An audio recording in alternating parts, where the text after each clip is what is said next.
Welcome to T.time on Design for Sustainability. Sustainable design may seem like a modern concept, but its roots run deep and its evolution is rich with insight. Whether you're curious about its development or simply seeking background on sustainable design practices, we invite you to explore our podcast series.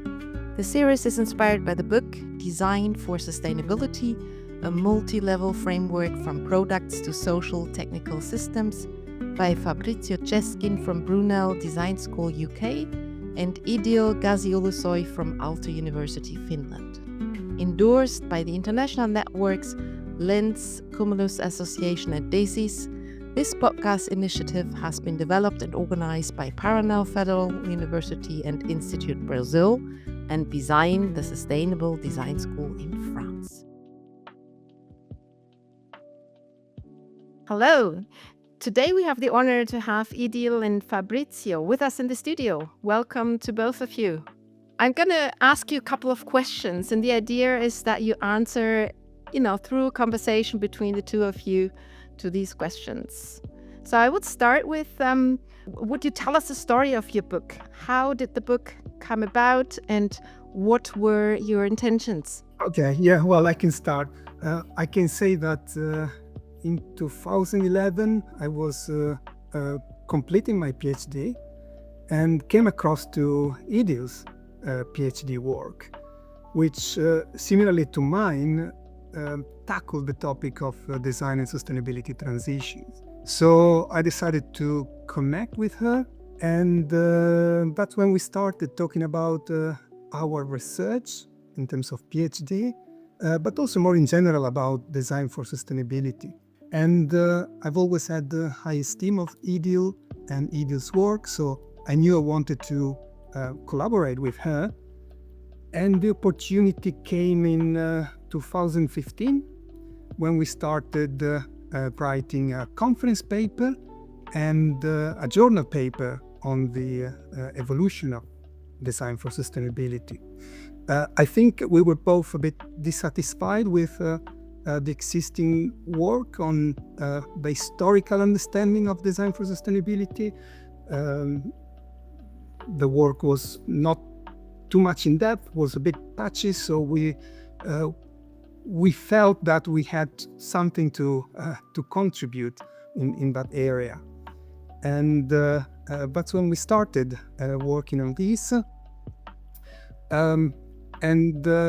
We wrote in parallel two papers, one for the DRS conference 2016 and another one for the design study journal. And then, if I correctly understand, Idil, we were contacted by Routledge, if I remember correctly, because the journal paper became quite popular. And they asked us to expand the work, which was a great opportunity for us. And we spent quite a few months working on the book. Yes, that's how I also remember, more or less. Funny detail that Fabrizio and we did not meet in person until 2018 Design Research Society conference, which was then in Limerick, Ireland. So a lot of our collaboration happened without us having met in person. But it was very easy, straightforward. We kind of had a very similar wavelength, and Fabrizio is very systematic, and I am too. So it was a very easy and very lucrative collaboration. And I checked, by the way, today before joining in this session, design studies, and our paper is still among the most downloaded papers. So very proud, of course. And it's not us downloading the paper every day. Very nice.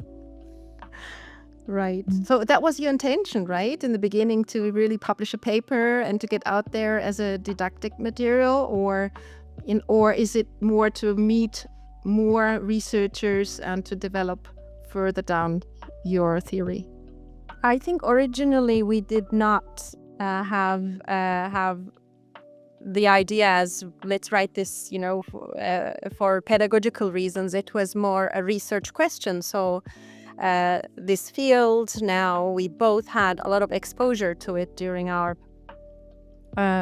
studies.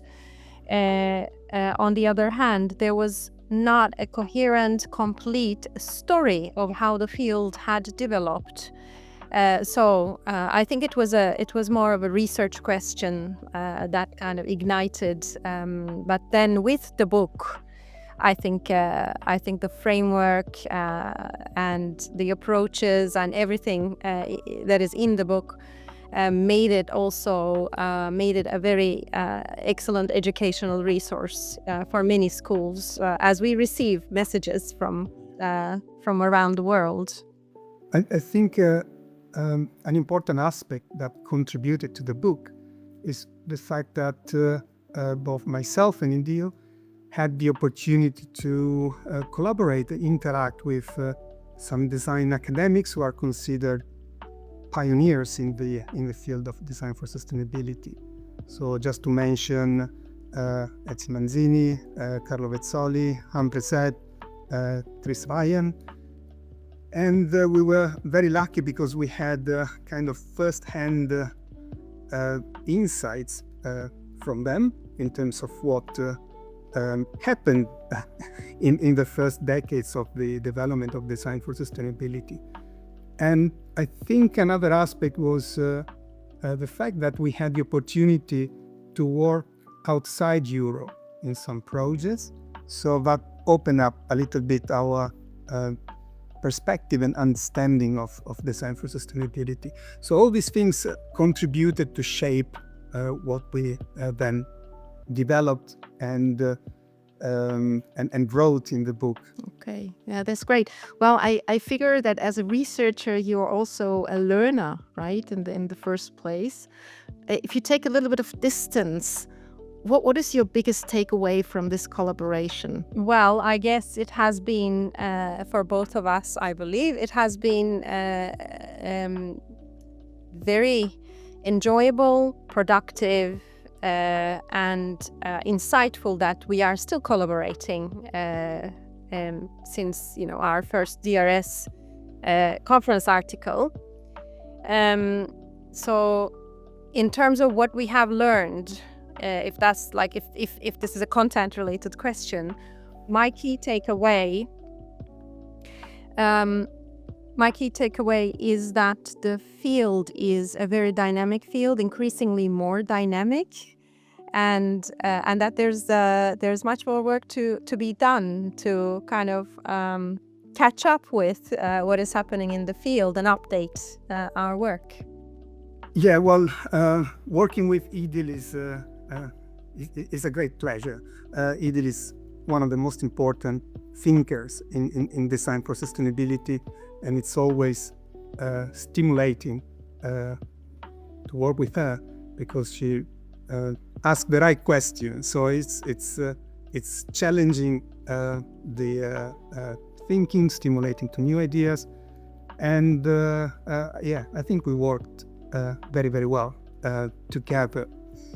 And in terms of key takeaways, I definitely agree with what Idil said. In our book, I think we took a snapshot of the field at the moment, how it evolved till 2020.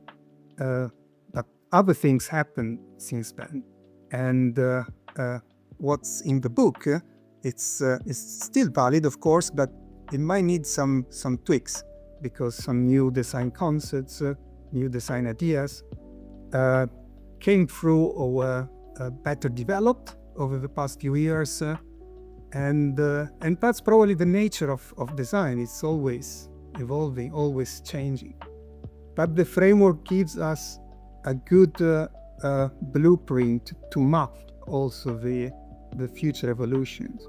Indeed, it does. And I mean, this is the intention of the podcast, really, to give different lights on the topics of your book, perspective from different different continents even, to get them together in a room and speak about one subject within sustainable design. So you were both very enthusiastic about the idea of this podcast. What your expectations in relation to the book or to your research? First of all, for me, it was wonderful to find out that this kind of work has been happening.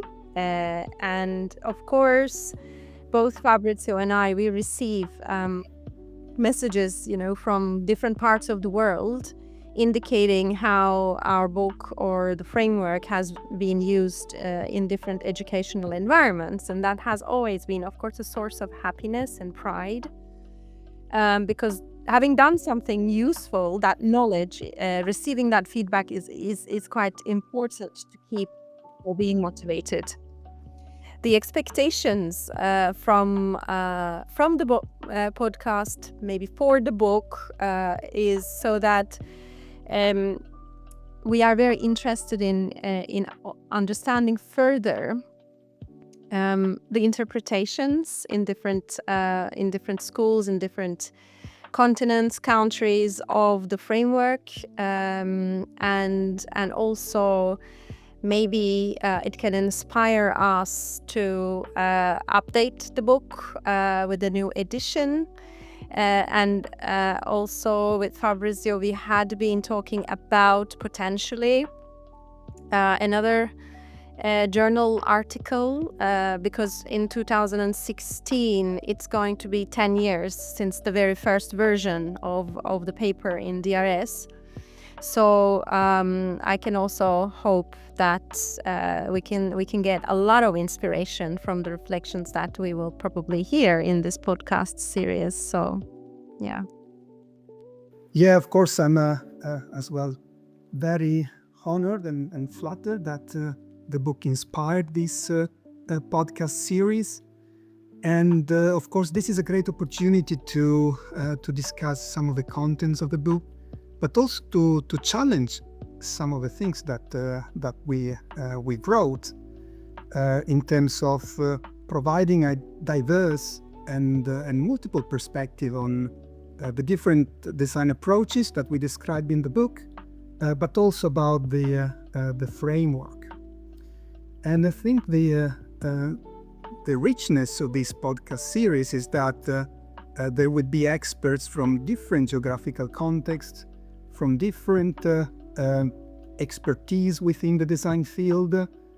And this is something that we did not fully capture in the book because of the space limitation, but because, of course, we don't have the full knowledge of what's happening in different geographical contexts. So there would be insights on how the different design approaches are understood, applied in different contexts, and what are the key potential drivers and challenges related to the different approaches. And yes, I hope there would be some new insights that we can then use to refine and update and improve our framework and the content of the book.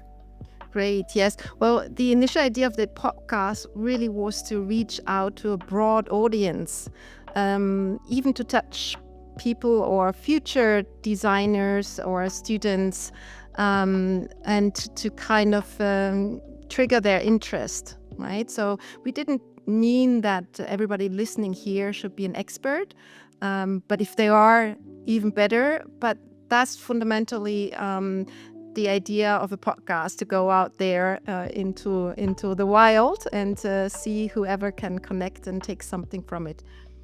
Would you have a word to the audience, like an encouragement or anything that you would give on the way of this podcast, since today is the very first recording that we're doing? I would say that it's important to be curious about design for sustainability. It's an area that is very broad, and anyone who is interested in design can identify specific areas where they can contribute in relation to sustainability. So this podcast series will provide an understanding of how design for sustainability can be put in practice in different ways, from designing products to designing social innovation and so on and forth. So be curious about it and try to understand how you can take design for sustainability from your own perspective and apply it.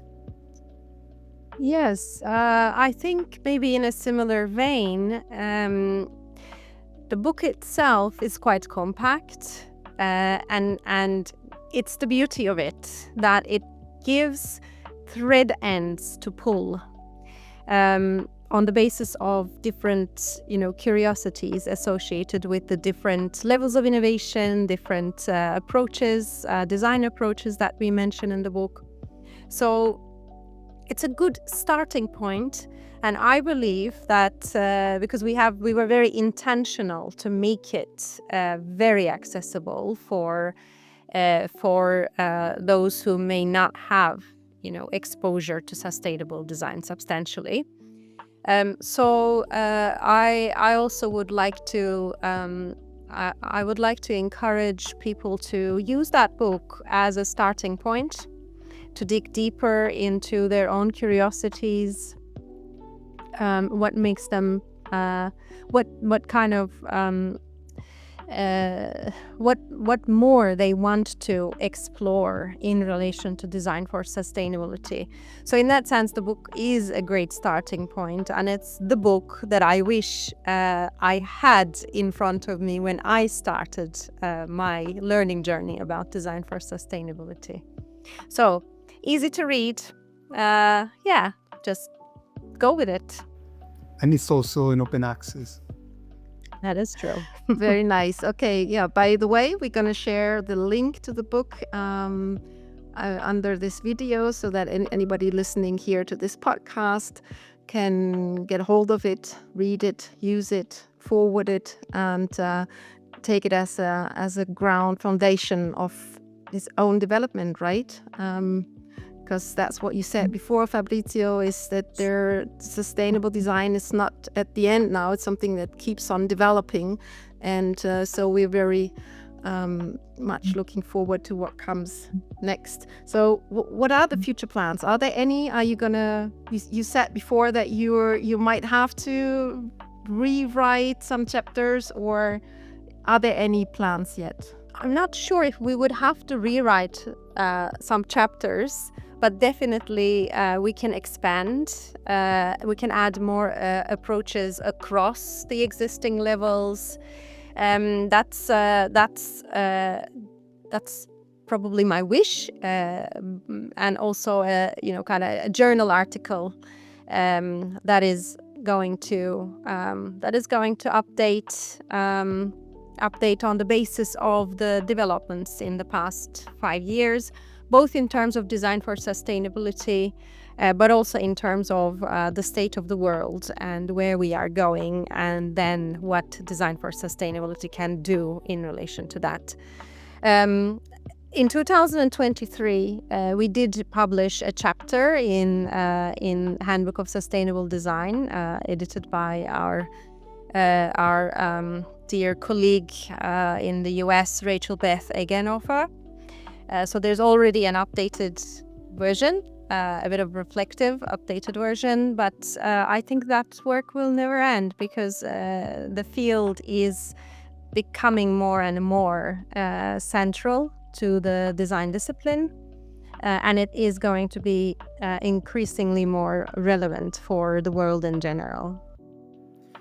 Yeah, well, that was, I don't have much to add. We will probably prioritize first the journal article, because it's next year is the 10-year anniversary, and then we try to see how to update some elements of the book, and in particular the framework, which is probably the most important part of the book because it's visually representing the field, and we spent a lot of time on trying to build that framework. There were so many different iterations, and yes, probably it's the most valuable bit of book.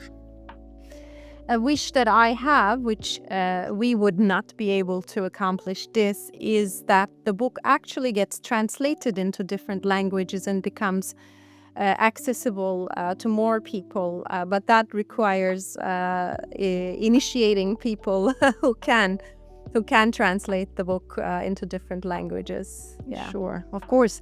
Well, the idea of this podcast came from that framework, and we're going to put the framework, wrap it around the planet throughout the next few months, and get speakers from different continents about these subjects here into our podcast. I'm even more excited now about this possibility and about the conversations that will come up. And so I thank you very, very much for your enthusiasm, also for being present, and for your support. Thank you, and I hope you by yourself be able to follow our podcast as soon as we're gonna edit it. Thank you very much. Thank you. Thank you very much, Inken, and of course thanks to the Design University and the Universidad Federal do Paraná for organizing this. We are very, very happy and very proud of this. Yes. Dear audience, this has been one episode of our podcast series T.time on Design for Sustainability. Follow us and subscribe for more episodes on your favorite podcast platform. You'll find all announcements on social media. Use T-time in your search engine.